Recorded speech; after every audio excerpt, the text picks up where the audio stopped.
இவ்வளவு நேரம் பொறுமையா தொழிற்சங்கத்துக்காரனாலதான் இருக்க முடியும். வேற கட்சிக்கார போயிட்டே இருப்பேன். ஆனா கொள்கை மரபுகளாக நீங்க வந்திருக்கீங்க. முதல்ல இவ்வளவு சார்பே தேவை. இன்னைக்கு நமக்கு சார்பே தேவை. கழகத்துக்கு எழுச்சி உணர்ச்சியை தான் தேவை. இங்க சொன்னாங்க அண்ணா தொழிற்சங்க பேர். எப்பவுமே அண்ணா தொழிற்சங்க பேர் பிஆர்டி போக்குவரத்து பிரிவை சேர்ந்தவர்கள் எங்க கூட்டத்துக்கு கூப்பிடுவோம். பாண்டனை இங்க வந்திருக்காரு, கோட்டஞ்சாமி வந்திருக்காரு. எல்லாருமே பொதுவா எல்லாருமே தெரியும்.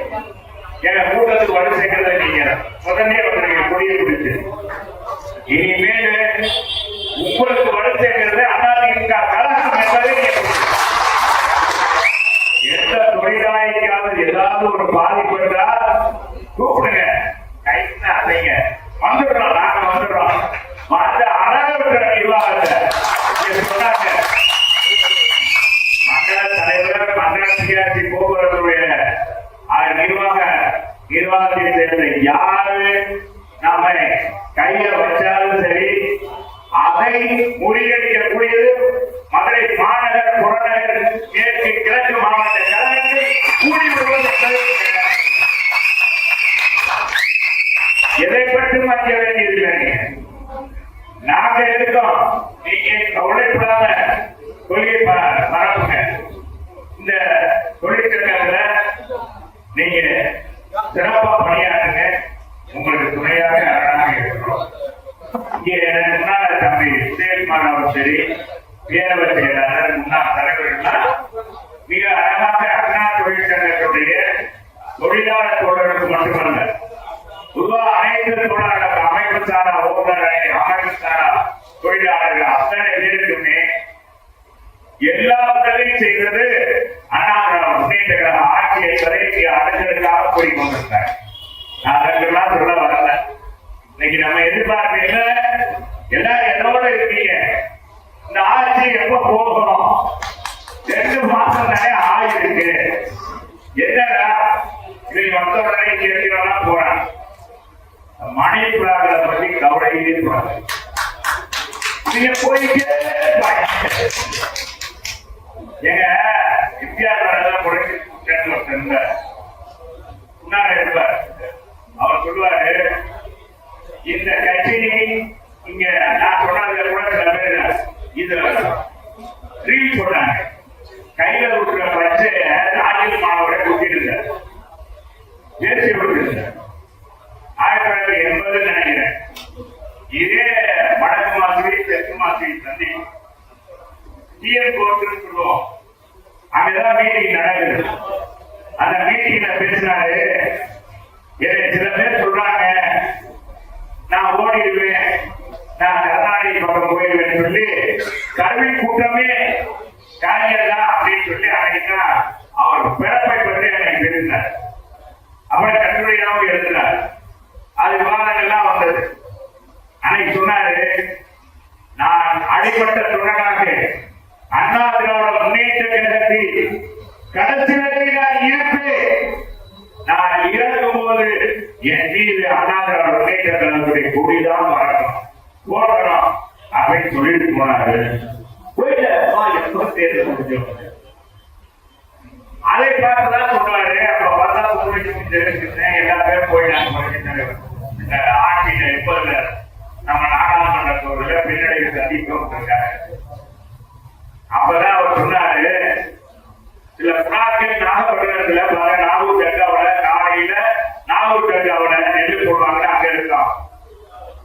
மாலையில வேளாங்கண்ணிக்கு போயிடும், அங்க நெல் போடுவாங்க, போடுவாங்க அப்படின்னு. இந்த மாதிரி போறவங்களை பத்தி அண்ணாதிமுக என்றைக்கும் கவலைப்படுறதில்லை. என்றைக்கும் இந்த இயக்கத்தை கட்டிக்காக்கக்கூடிய அண்ணா திராவிட முன்னேற்ற கழகத்துடைய ஆணித்தரமான தொண்டர். இந்த இயக்கத்தை உருவாக்கியவர்கள் அவன்தான். இந்த இயக்கத்தை வளர்ந்தவங்க அவன்தான். புரட்சி தலைவர் கட்சி தொடங்கல, உட பேர் நினைச்சுட்டே இருக்கான். கட்சி தொடங்க வச்சதே மக்களும் கழக தொண்டர்கள் தான். அன்னைக்கு எம்ஜிஆர் நிர்வாகி. அப்படிப்பட்ட அந்த கட்சி பொன்மன தலைவர் புரட்சி தலைவர் தொட்டால்தான் சொல்லணும். அவர் தொடங்கி அவர் உருவாக்கின கட்சி பட்டு போகுமா? இந்த கட்சியை நம்பாத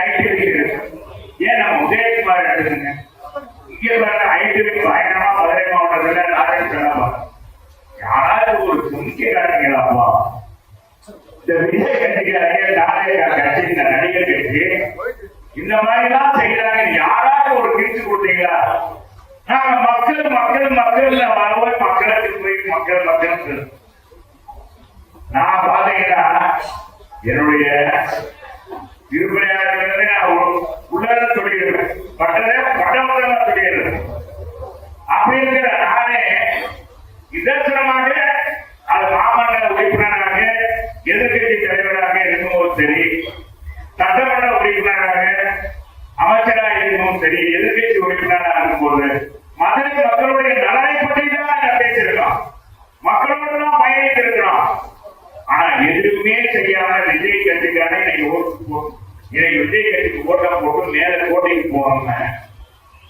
நீங்க என்ன பேசுறாங்கன்னு அவங்களுக்கே தெரியல ஒரு தலைவர் எப்படி இருக்கிறதா வந்ததெல்லாம் பேசிடக்கூடாது வந்ததெல்லாம் பேசுறது ஜனமே கிடையாது வாயில வராதான் பேசுறது இன்னைக்கு விஜய் முதலமைச்சர் விஜய் ஒரு வழிகாட்டியாக இருக்கிறது ஒரு தலைமுறையை இன்னைக்கு பாதுகாத்துக் கொண்டிருக்கிறார் ஒரு முதலமைச்சர் இளைய தலைமுறையை பாதுகாத்துக் கொண்டிருக்கிறார் என்றால் மிகையாக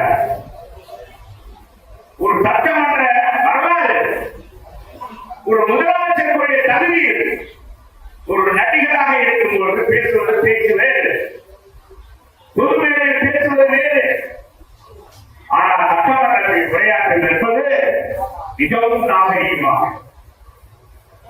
முதலிய ராஜாஜி இருந்த அதற்கு பெருந்தலைவர் காமராஜர் அமைந்த பேர் பத்தோர் பேரறிஞர் பிறந்த அண்ணா கலைஞர் புரட்சி தலைவர் விஜயா புரட்சி தலைவர் அம்மா நாம் புரட்சி தமிழர் எடப்பாடியார் தாடி இந்த வரலாறுகளை எடுத்துக்கொள்ளுங்க இந்த மாதிரி ஒரு பேச்சு யாராவது பேசியிருக்காங்களா சட்டமன்றத்தில் அந்த செய்தியை காமிக்கிறது என்னங்க சட்டமன்றமா சந்தக்கராக பதவி வரும்போது பணிவு வர வேண்டும் துணிவு வர வேண்டும் தலைவர் சொன்ன நீ தலைவர் உனக்கு என்ன யோகியது இருக்கு கடமை கண்ணியம் கட்டுப்பாடு அதான் சொன்னார் மாற்றா தோற்றத்துக்கு மல்லிகைக்கு மனம் வந்து என்று சொன்னார் நீ என்ன அரவேக்கமா சட்டமன்றத்தில் என்ன பேசுற நீ என்ன யோகிக்கிற பரம யோகிக்கிற நான் கேட்கிறேன் விஜய் கையிட்டு பேசுகிறேன் வாங்க முதலமைச்சர் விஜய் அவர்களே நீ சொல் நீ யோக்கியமான சொல்ல முடியுமா ஒரு பணத்துக்கு எவ்வளவு வாங்குற எவ்வளவு வெளியே சொல்லியிருக்கிறையா நீ நடித்த புலிப்படத்திற்கு 15 கோடியை வாங்கிட்டு குறைந்த கணக்கு அமைச்சு அதை கண்டுபிடிச்சு 1 கோடி கட்டிய வாங்கி நீயே ஒரு களவாணி அடுத்த களவாணி சொல்லக்கூடிய என்ன நீ ஒரு சொல்லிக்கார வெளிநாட்டில இருந்து ஒரு காமன் கார் இறங்கினாலும் சரிங்க உனக்கு இவ்வளவு பெரிய கார் எப்படி வந்தது ரசிகர்கள் மக்கள் கொடுத்தது மக்களா நீ அந்த காரை இறக்குமதி பண்ணி மோசடியாக செஞ்சு கோர்ட்ல வழக்கு போட்டு உன்னை தண்டித்தது இல்லையா நீ பணம் இல்லையா அப்ப நீ யோசிக்க பண்ணா சரி நாளைக்கு 41 பேருக்கு அரசாங்க பதவியை தூக்கி கொடுத்துருக்கீங்க வரவேற்கிறோம் கொடுங்க இறந்தவங்க குடும்பத்துக்கு பாதுகாப்பு வேணும் ஏன்னா 10 பேர் அது மாதிரி இறந்து போறாங்க அவன் என்ன பாவம் செஞ்சு அந்த குடும்பம் என்ன பாவம் செஞ்சது சரி விஜய் அவர்களே நான் கேட்கிறேன் முதலமைச்சர் உன்னை பார்த்து கேட்கிறேன் நீ நீதிமா நான் மாற்றத்தை கொண்டு வர போகிறேன் இதுக்கு முன்னாடி இருந்த நிலையில அப்படின்னு சொல்ற நீ என்ன விபத்துல எனக்கு அனைவருக்கும் குடும்பத்துக்கு கொடுத்தியா வெள்ளத்துல பாதிக்கப்பட்டு இறந்தாங்க கொடுத்தியா இல்ல விபத்துல யாராச்சும் வேண்டிய பஸ் ஏதோ ராஜபுரத்தில் இறங்குறாங்க யாராச்சும் வேண்டி இறப்பாங்களா அவங்க கொடுப்பியா?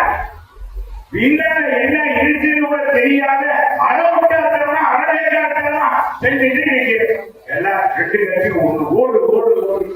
நீதான் முதல்ல ஓடணும், நீதான் ஓடணும், அரசியலுக்கே ஓடணும்.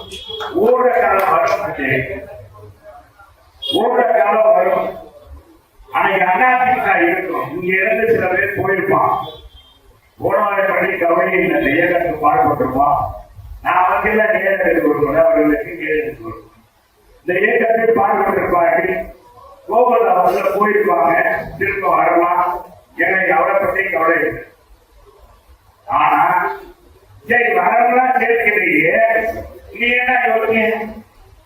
வரவெல்லாம் யோசிக்கிறா அதே வளர்ச்சியா? இது நாங்க எங்க பலருக்கு நாங்க 3 பங்கு விரும்பல. அரசியல் ஒரு நாகரீகம், அதான் புரட்சிக்கிற வண்டிகள் 3 இடத்துக்கு மூச்சு இருக்கும். அவன் அந்த பாட்டில் சொல்லுவார், அவைக்கு ஒரு பணிக்கு வருவேன், மரியாதை கொடுக்கும், அடுத்தவங்க மதிக்க தரணும். அண்ணாவுக்கு இருந்த அவையது இன்னைக்கு இருக்காரு நம்ம சபாநாயகர். அவரை இந்த இயக்கத்திலே இருந்து அறுபடப்பட்டவர் தான்.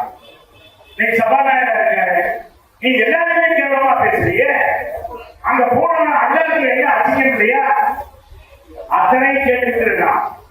அங்க என்ன இப்பவே கமிஷன் வாங்க ஆரம்பிச்சிட்டாங்க, கோட்டையில வர ஆரம்பிச்சிட்டாங்க. இது எப்படி வரதான் போகும்? எவ்வளவு நாளைக்கு தான் நீங்க இது கணக்கு வைக்க முடியும்? அன்னைக்கு தெரியும் பெற்றவர்களுமாக வந்ததுக்காக முதலமைச்சர் எவ்வளவு அருமையா நடத்துறாரு. தவறை நாகரிகமாக பேசுறாங்க, மக்கள் பேசுறாங்க. சரி, புது புது திட்டங்களை அறிவித்திருக்கிறார். என்ன 50 ஆண்டுகள் திராவிட ஆட்சிகள், திராவிட இயக்கக்கூடிய ஆட்சிகள் தானே இன்னைக்கு அத்தனை மாநிலங்களும் இன்னைக்கு தமிழ்நாடு முன்மாதிரியாக இருக்கு. பொருளாதாரத்தை மேன்மையாக இருக்கு. இன்னைக்கு வளர்ச்சி அடைந்த மாநிலமாக தமிழ்நாடு இருக்கிறது. சாலை வசதி, அத்தனை வசதி இன்னைக்கு நிறைந்திருக்கிறார். செல்வ செழிப்போடு இருக்கின்றார். திராவிட இயக்கங்கள் ஆட்சி தான். அண்ணா திராவிட முன்னேற்றத்துக்கு 31 ஆட்சி இருந்திருக்கு. 69 இடஒதுக்கீடு கொண்டு வந்தது யாரா?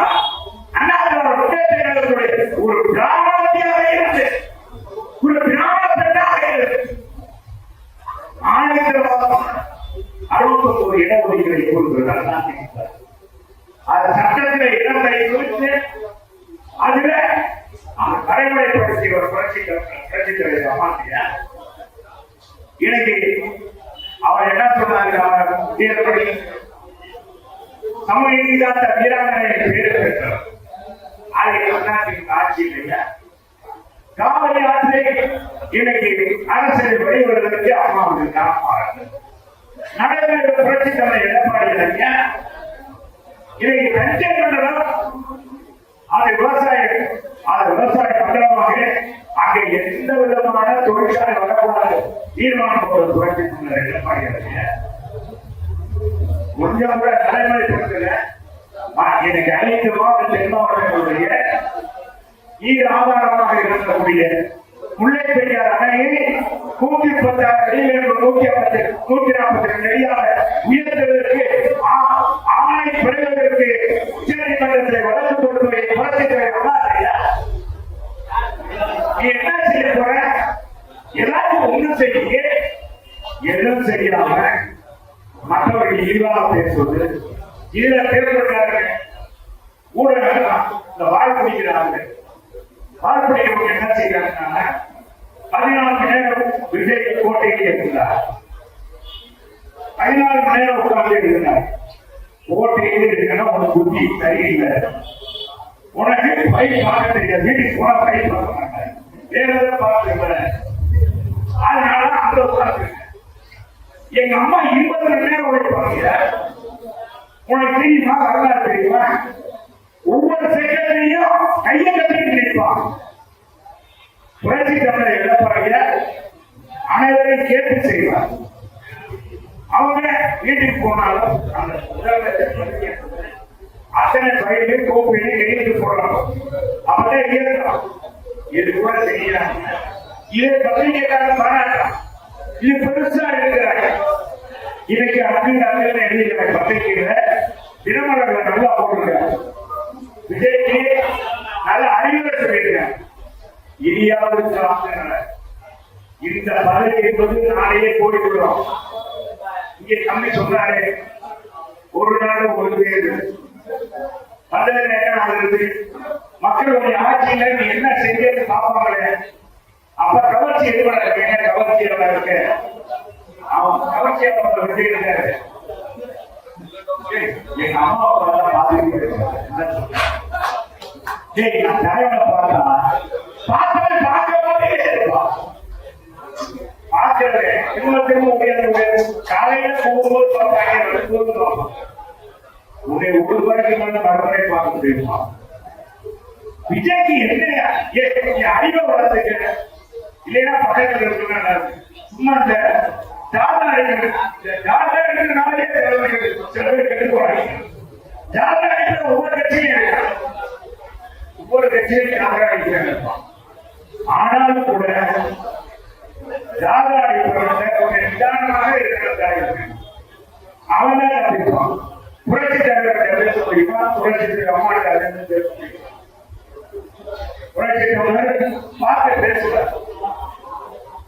என்ன சொல்றேன், விஜய் ரொம்ப சொல்லுகிறார். ஆனா தொழிலாளர் சொல்றேன், நீங்க இந்த ஆட்சியை நம்பிவிடாதீங்க. யாரும் அந்த தொழிற்சங்க வச்சாங்க லீவ் கொடுப்பாங்க, அது என்னப்பா கோடி கொடுப்பாங்க அப்படின்னு போயிடாது. அங்க ஒன்றும் நடக்காது. ஏன்னா மாவு ஒண்ணு இல்ல. அந்த போக்குவரத்து பணியாளர்கள் இன்னைக்கு பஸ் வாங்கியிருக்காங்க. இவங்க புதுசா இன்னைக்கு வந்து நிதி திரட்டி இல்லை. இங்க சொன்னாங்க உலக வங்கியில நீ கடன் வாங்கணும்னா வெள்ளை கொடுத்துட்ட எந்த எவ்வளவு கடன் அப்படியே போய் உலக வங்கி கொடுப்பான். அப்படி எப்படி புது பஸ் இயக்கம் பழைய பஸ் எப்படிங்க? போக்குவரத்து தொழிலாளர் என்றைக்கும் மறக்கக்கூடாது. இங்கிருந்து திராவிட முன்னேற்ற கழகத்தை சேர்ந்த தொழிலாளர்களாக இருந்தார்கள். எந்த தொழிலாளர் போக்குவரத்து தொழிலாளராக இருந்தார்? கருணாநிதி தலைமையில் ஆட்சி இருக்கும்போது 2006 2011 பாத்தீங்கன்னா இந்த பணிமனை இருக்குமா, போக்குவரத்து தொழிலாளருக்கு பாதுகாப்பு இருக்குமா என்ற அச்சம் இருந்துச்சா இல்லையா? தொழிலாளர் தானே நமக்கு பாதுகாப்பு இருக்குமா? பஸ் போறதெல்லாம் நின்றோம்.